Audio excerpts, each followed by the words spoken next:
I was asked on a podcast earlier this week, and been asked before, a similar question.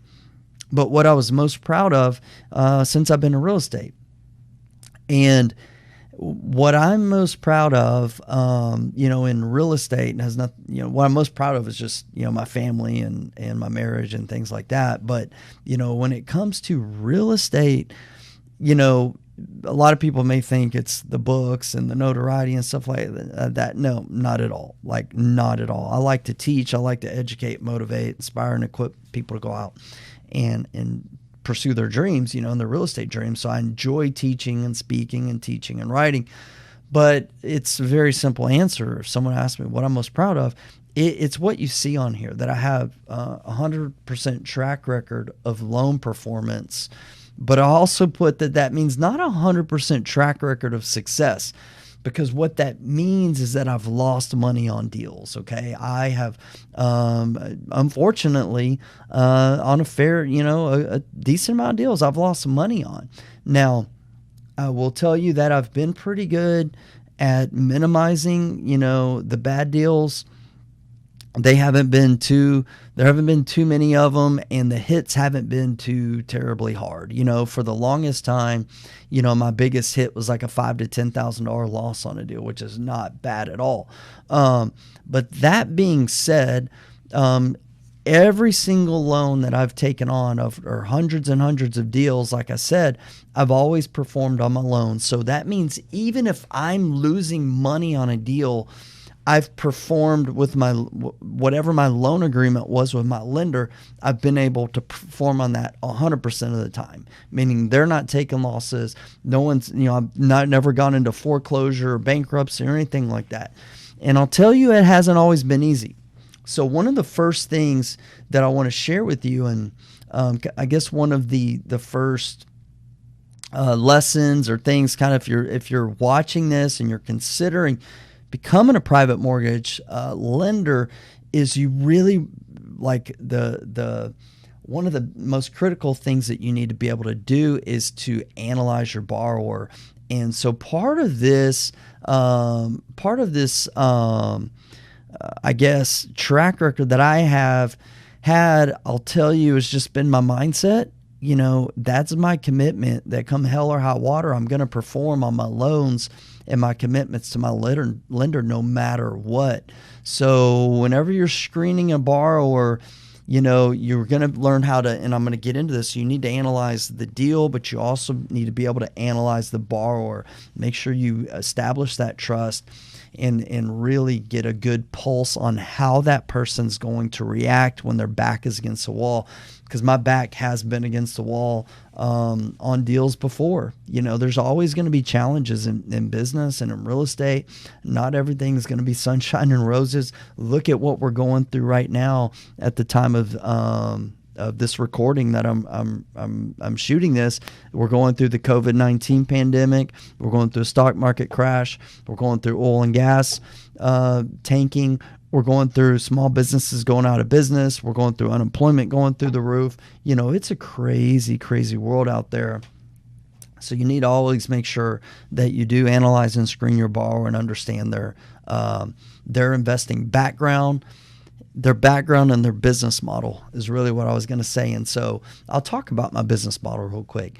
So the easiest way I can explain what our business model is we invest in affordable housing. So I'm based in the Houston, Texas market. 80% of deals that we do are, I like to say, medium price housing and below. Medium price housing and below. So they're somewhere in the $225,000 after repaired value range and below. That means we're buying these houses at about 70% of that value minus repairs, right? I'll get into some numbers in a little bit, but that's our investing model. And we invest in affordable housing really because I've been through some ups and downs in the market before. I've been in the high-end luxury market. I've been in new construction development, developing houses and things like that. And the market tanks. Really, I got impacted when oil and gas tanked previously about 7-8 years ago, and was trying to sell some high-end properties. So put in a bad spot, lost some money on some deals, had some negative cash flow type of deals, and it wasn't fun. So that's when I just pretty much made up my mind that we're going to focus on medium price housing and below, because in that there offers kind of a safety zone, if you will, where, if there's a market, if the market is doing wonderful, we may lose some buyers and sellers, but at the same time, we're gaining some buyers and sellers being in the middle. And then at the same time, if there's a market crash like today, we may lose some buyers and sellers and renters, but we're going to gain some as well as people downsize.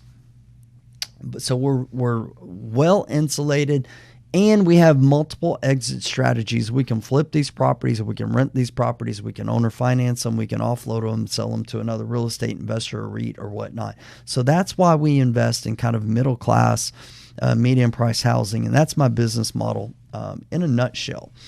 All right, so what is Brant is not. I'm not an attorney. I'm not an accountant. I'm not a certified financial advisor. I'm not promising anyone watching this that you can easily make a lot of money in real estate or private mortgage lending or that you can even do any things I've done in real estate. I'm not offering any security or any opportunity to invest with me. This is just general information of what my experience has been, what my knowledge is about private mortgage lending. So let's start with this quote. I'll let you read it as I take a drink of water. Okay, so this is a pretty powerful quote by Benjamin Graham, who happens to be one of Warren Buffett's mentors. He says, "Successful investing is about managing risk, not avoiding it." And I see this way too often, much more than I like, where a lot of people, and I see this from loved ones, friends and family members, who they pull all of their money out of the market or out of an investment just because they're scared or they're experiencing fear. But what I found is that fear typically subsides as education and experience strengthen, right? And so how is it possible that, that my company has done hundreds and hundreds of deals, and there's other investors like me out there as well who've done a lot more than I have, and have maintained a perfect track record with performance to their lenders? That kind of relegates to the conversation of, hey, there may be something to this, and rather than being scared, or rather than tucking and running, or just putting your money in some savings or account or CD that's losing money because of inflation, that maybe you need to look at ways to manage risk rather than just avoiding it. So that's what we're going to get into today. All right, so let's define what is private real estate lending.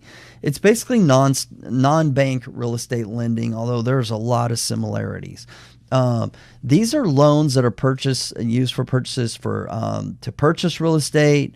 Maybe an investor's refinancing real estate. Can also be used for new construction, or what's most typical is rehab, like buying distressed properties, the ugly houses, so to speak, and renovating them to either rent, resell, flip, et cetera, et cetera.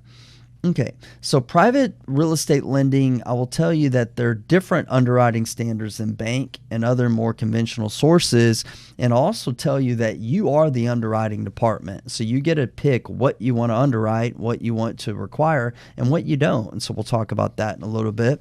And rates are typically between 7 to 12%. I've seen them higher. I've seen them lower. I've borrowed at higher, and I've borrowed them at lower. I've borrowed at as little as 4%, and I've borrowed as high as 15%. They're all over the place. Now with stock market crash, I don't know, at the time of this recording, we were pretty consistent in borrowing around 8% with our private lenders, sometimes a little bit more, 9 or even 10% on some short-term fix and flip deals, but 8% is a pretty good number. With the stock market crashing, usually people gravitate to hard assets such as real estate. I suspect that we will see an influx of private lenders investing in our business who are like, hey, Brant, give me 6 to 7%, steady income every single month. We'll get you a check, interest only, whatever it is, get a payment, mailbox money, so to speak. and avoid those ups and downs in the real estate. I suspect we'll see more of that, but we'll see. And the most important thing is not just the return, but it's the protection, it's the security. So private real estate lending, private mortgage lending, private money, whatever you want to call it, when done right, and you should absolutely do it right, is asset-backed protection. And it's asset-based lending, right? And so that is your security. If you're not getting that security, then you're just doing yourself an injustice. And then lastly, these are loans. This is an investment opportunity that offers solid, predictable returns. You can avoid all this ups and downs of the market and all that kind of stuff. You don't have to put yourself through that position, because private mortgage lending, when done right, is nice and steady, solid lending. I get it. Like when the stock market's blowing and going and heading up to like $30,000 or whatever it is, or 30,000, then that's awesome and it's great. But when it crashes and drops by like 20 to 30%, that's painful. And whenever you learn that there's an investment opportunity out there that you can earn 7, 8, 9, 10%, paid every single month, well, you really got to take a good look at it, and I'm not going to get too much into the law of compounding interest and how that works and why the tortoise wins the race over the hare, but it's something definitely to look at.